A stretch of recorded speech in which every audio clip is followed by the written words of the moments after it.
అందరికీ నమస్తే. ఇక రాష్ట్ర వ్యాప్తంగా గ్రామ సభలు జరుగుతా ఉన్నాయి. ఓ 4 పథకాల గురించి వెళ్ళి ప్రభుత్వం ఇచ్చే పథకాలు, రేషన్ కార్డులు, ఇందిరమ్మ ఇండ్లు, ఇందిరమ్మ ఆత్మీయ భరోసా, రైతు భరోసా. ఈ నాలుగిటి గురించి దరఖాస్తులు పెట్టుకోండి అని చెప్పి ప్రభుత్వం కొత్తగా ఆహ్వానించింది. ప్రజాపాలనలో కూడా వీటన్నిటి గురించి దరఖాస్తులు తీసుకున్నారు.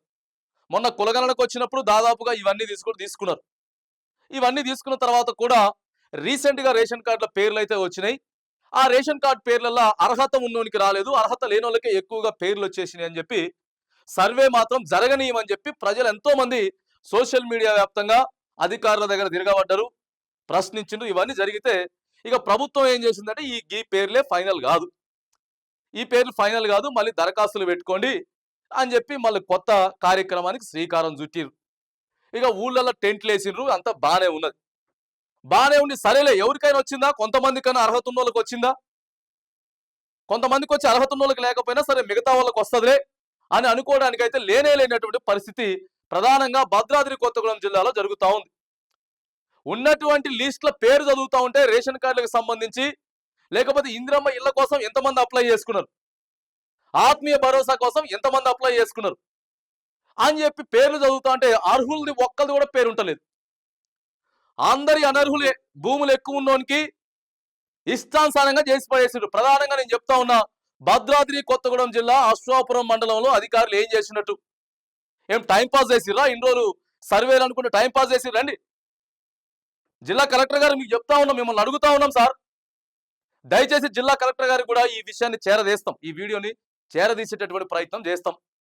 అశ్వాపురం మండలంలో ఇవాళ గ్రామ సభ జరిగింది. ఇవాళ గురువారం 23వ తారీఖు ఇలా గ్రామ సభ జరిగితే అక్కడ చిత్ర విచిత్రమైనటువంటి పేర్లు కొన్ని బయటకు వస్తున్నాయట. రిటైర్డ్ ఎంప్లాయీకి ఇందిరమ్మ ఇల్లులో పేరుంటది, ఇందిరమ్మ ఇల్లులో పేరుంటది. సరే, కాంగ్రెస్ పార్టీ కార్యకర్తలకే వస్తుంది అనుకుందాం, ఎమ్మెల్యే గారు చెప్పిన వాళ్ళకే, కాంగ్రెస్ పార్టీ లీడర్లు చెప్పిన వాళ్ళకే వచ్చిందని చెప్పేసి అనుకుందాం. మరి అదే గ్రామంలో, అశోపురం గ్రామంలోనే ఒక దళిత సామాజిక వర్గానికి చెందినటువంటి వ్యక్తి ముఖ్యమంత్రి గారు వచ్చినప్పుడు మనుగురు మీటింగ్ పోతే ఫస్ట్ ఇల్లు లేదంటున్నావు కదా, ఇల్లు నీకే ఇస్తాం, ఈసారి ఇల్లు నీకే ఇచ్చేటటువంటి ప్రయత్నం చేస్తాం. ఇవాళ ఆయన పేరు లేదు. ఇక ఆయన ఎవరో, మరి రిటైర్డ్ ఎంప్లాయీ ఎవరో, మరి ఆయన రాలేటువంటి వ్యక్తి ఎవరో, ఇద్దరు అదే దళిత సామాజిక వర్గానికి చెందిన వాళ్ళు ఎవరో అధికారులకు తెలుసు. మరి ఏడ తప్పిదం జరిగిందండి? ఎవరు ఫైనల్ చేశారు ఈ పేర్లు? ఎవరు ఫైనల్ చేశారు? అశోపురం అధికారులు సమాధానం చెప్పాలి, ఖచ్చితంగా సమాధానం చెప్పాలి. ఎంతమందికి వాళ్ళు 100 రోజుల పనికి పోయిర్రు, ఎంతమంది 100 రోజులకు పనికి పోయిర్రు అని చెప్పేసి, అర్హత ఉందని చెప్పేసి ఇలా ఆత్మీయ భరోసా, ఇందిరమ్మ ఆత్మీయ భరోసా లిస్ట్ ని ఎట్లా ఫైనల్ చేసిర్రు అడుగుతా ఉన్నాం. ఇక ఇందిరమ్మ ఇళ్ల కోసం డోర్ టు డోర్ తిరిగి ఏం చేసినట్టుగా ఇల్లు ఫోటోలు తీసుకునేటటువంటి ప్రయత్నం చేశారు. ఇంతమంది అప్లికేషన్లు అప్లై చేసుకున్నారని చెప్తే ఇప్పుడు ఆడ ఒక 2000 మంది అప్లై చేశారు అనుకుందాం. ఓ 2000 మంది అప్లై చేసిరండి. ఓ 2000 మంది ఇందిరమ్మ ఇల్లు కోసం అశ్వాపురం గ్రామ పంచాయతీలోనే, ఓన్లీ మేజర్ పంచాయతీ, ఆ పంచాయతీలోనే చేశారని చెప్పేసి అనుకుందాం. సో అనుకుంటే ఏమైంది, ఓ 500 మంది పేర్లో 600 పేర్లో అప్లై చేసుకున్నట్టు ఇదే చూపిస్తున్నట. ఆ 500-600 మంది పేర్లో కూడా అసలు కీలకమైనటువంటి ఎవరికైతే అర్హత ఉందో, లబ్ధిదారులు ఉన్నారో, ఎవరెవరైతే చిన్న చిన్న రేకులు వేసుకొని, ఎవరెవరైతే చెట్ల కింద డేరాలు కట్టుకొని, ఎవరెవరైతే గుడిసెలు వేసుకొని ఉన్నారో వాళ్ళ పేర్లు లేవట. వాళ్ళ పేర్లు లేవు. మరి ఏమైపోయింది? వాళ్ళ పేర్లు ఏమైపోయినాయి? ఇది ఎట్లా అవుతుందండి బాబు? ఏం సర్వే? ఎట్లా సర్వే చేసిర్రు? వచ్చినటువంటి దరఖాస్తుల్ని అప్లై చేయమని చెప్పి ఎవరికి ఇచ్చిర్రు? ఇక రాజకీయంగా ప్రెజర్ ఉందా? రాజకీయంగా ప్రెజర్ ఉంటే మీరు కలెక్టర్ గారు కూడా రాజకీయ ప్రెజర్ ఏదైతే ఉందో అట్లే మీరు చేయండి, అధికారులు రాజకీయ నాయకులు చెప్పినట్టు చెప్తుర్రా? లేకపోతే రాజకీయ నాయకులు కూడా ఉన్నటువంటి పేర్లు మొత్తం కాంగ్రెస్ వాళ్ళకే రాయమని చెప్తుండ్రా? మరి ఏం జరిగింది? 2 వర్గాలు అయితే ఆడు ఉన్నాయి. 2 వర్గాలు ఉంటే ఒక వర్గం అయినా ఈ పేరు వద్దంటాడట, ఒక వర్గం అయినా ఈ పేరు వద్దంటాడు. గీ పంచాయతీలు కూడా ఉన్నాయట. ఆడ ఒక వర్గమైన ఆ పేరు వద్దంటాడు, ఒక వర్గమైన ఈ పేరు వద్దంటాడు. ఎట్లా చెప్పురు?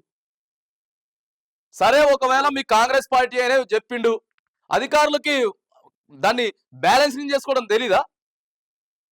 ఒకవేళ చెప్తే అధికార పార్టీ వాళ్ళు చెప్పారు, బ్యాలెన్సింగ్ చేసుకోవడం తెలీదా? అరే ఉన్న 500 మంది పేర్లు కూడా సంబంధం లేని వస్తాయండి, ఎట్లా వస్తాయండి? ఇలా చెప్తా ఉన్నారు ఫోన్లు చేసి, ఇలా ఫోన్లు చేసి చెప్తా ఉన్నారు మాకు అర్హత ఉన్న పేరే రాలేదండి. కనీసం దరఖాస్తు పెట్టుకున్నట్టు అది వచ్చుడో లేకపోతే ఇల్లు వచ్చుడో తర్వాత సంగతి, రేషన్ కార్డు వచ్చుడో రాదో తర్వాత సంగతి, కనీసం అప్లై చేసుకున్నట్టు కూడా లేదట పేరు. ఇగో ఈ ఈ ఈ కథలు ఉన్నాయి ఆడ. మరి ఎట్లా చేసినట్టు, ఎట్లా ఏ ప్రతిపాదికన లిస్ట్ ఫైనల్ చేసినట్టు? కొత్తగూడెం కలెక్టర్ గారు మీరు ఒకసారి చూడాలి, అశ్వాపురం మండలంలో ఈ లిస్ట్ అంతా ఒకసారి మీ దగ్గర తెప్పించుకొని చూడండి. ఎవరెవరికి ఆత్మీయ భరోసాలు ఇచ్చిర్రు, తర్వాత ఎవరెవరికి ఇందిరమ్మ ఇల్లు రాసిండ్రు, ఎవరికి రేషన్ కార్డులు రాసిండ్రు, 100 రోజుల పనికి పోకపోయినా పోయినట్టు సృష్టించి రాపించుకోవడం, ఇవన్నీ మరి ఏం జరుగుతున్నాయో అర్థమైతలేదు. ఏం జరుగుతుందో అర్థమైతలేదు. ప్రజలే ప్రశ్నిస్తా ఉన్నారు. ప్రభుత్వం చాలా తెలివిగా మేము సర్పంచ్ ఎన్నికలకు పోబోతా ఉన్నాం కాబట్టి ఇగో ఇదంతా కూడా క్లియర్ చేద్దాం, గ్రామ సభలు పెట్టేసేసుకొని ఇక ఏం లేదు అందరికి వస్తాయి అది ఇది అని చెప్పి సర్పంచ్ ఎన్నికలకు పోదాం చూస్తా ఉన్నది. అదొకటి రైట్, అదొకటి ఆ ప్రభుత్వ ప్లాన్ ప్రభుత్వానికి ఉన్నది. మరి అధికారులైనా సరే చిత్తశుద్ధితో పనిచేయాలి కదండి. కనీసం అర్హుల్ని కొంతమందిని గుర్తించాలి కదా, కొంతమందిని అర్హుల్ని గుర్తించాలి కదా. ఇక కొంతమంది కాంగ్రెస్ పార్టీ నాయకులు ప్రజలు ఎవరైనా నిలదీసి అడిగితే మళ్ళీ వాళ్ళని ఏదో అనేటటువంటి ప్రయత్నం. తమాషాలు కాదు, బాజాప్తా అడుగుతారు. ఓటేశారు, వాళ్ళు ట్యాక్స్ కడతా ఉన్నారు ప్రజలు. ఖచ్చితంగా ప్రభుత్వాన్ని ప్రజలు ప్రశ్నిస్తారు.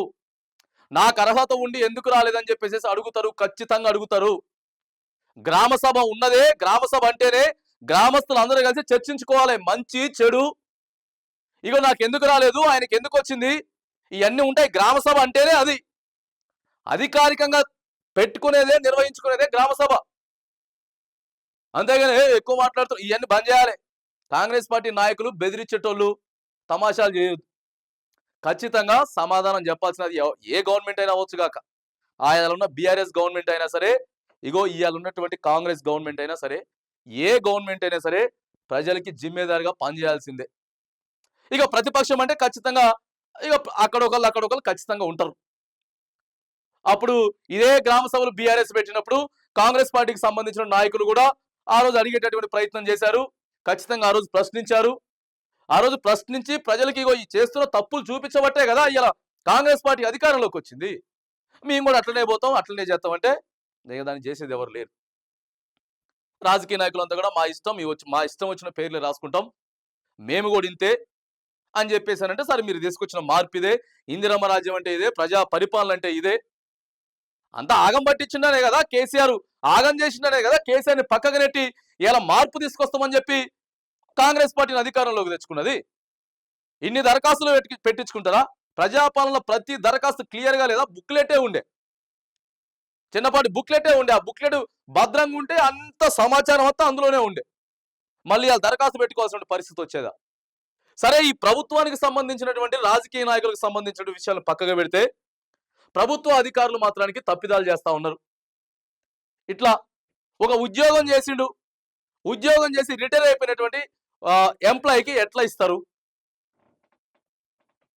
అది ఎట్లా జరిగింది తప్పిదం? ఎట్లా తప్పిదాలు జరిగినాయి?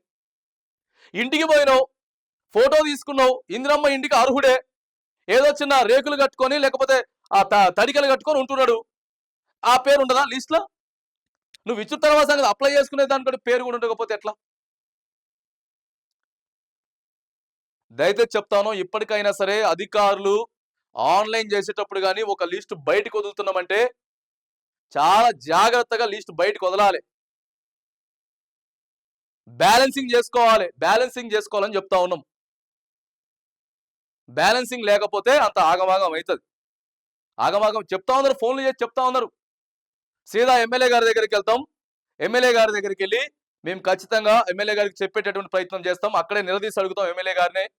లేకపోతే సీదా ఇగో పలానోళ్ళది వచ్చింది, అశ్వాపురం మండలంలో అశ్వాపురం గ్రామంలో పలానోళ్ళ పేర్లు వచ్చినాయి అని చెప్పేసి సీదా పోయేసేసుకొని కలెక్టర్ గారికే కలిసి దరఖాస్తు ఇస్తాం అని చెప్తా ఉన్నారు. ఇప్పటికైనా సరే జర మారుంది.